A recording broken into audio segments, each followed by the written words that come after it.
ឃើញរូបអូនភ្លៀងបេះដូងទៀមទាចង់បានអូនក្បែរ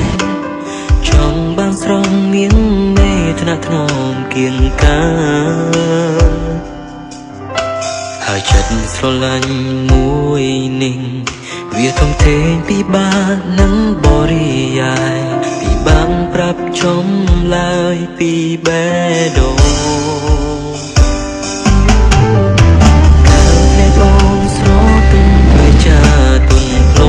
ក្នុងចិត្តបងសំរស់ស្រងលួនល្អនេះក៏យើងចង់សម្រាប់ចិត្តសម្រាប់ខ្លួនឯងដែរមែនចង់ធ្វើតែខ្លួនឯងដែរមែនសំខាន់យើងស្រឡាញ់គេអញ្ចឹងមនុស្សប្រុសនៅលើโลกនេះអាចជំនួសគេម្នាក់នឹងបានមែនខ្ញុំមិនដឹងមិនដឹងចុះបើសិនជាថ្ងៃក្រោយឬមួយក៏ថ្ងៃនេះមានអ្នកសុំស្រឡាញ់យើងព្រមអត់ហើយអាចជំនួសគេម្នាក់នោះបានអត់បើគិតថាគេមិនធ្វើបាបចិត្តយើងគេអាចស្រឡាញ់យើងនៅចិត្តស្មោះអាហ្នឹងឥឡូវនេះកាត់ចិត្តពីគេហើយស្រឡាញ់ខ្ញុំវិញសិនជាពិបាកពេកធ្វើសង្សារខ្ញុំហ្មងទៅយើងជាមិត្តភក្តិគ្នាហ្នឹង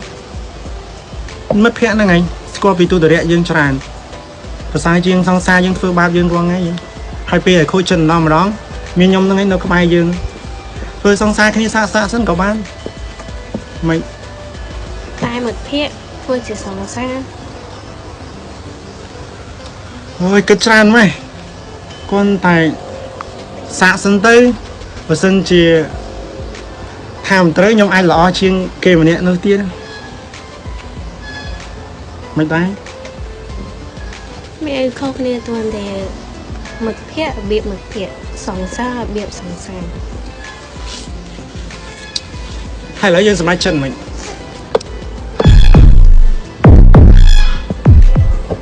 ធ្វើសង្សារ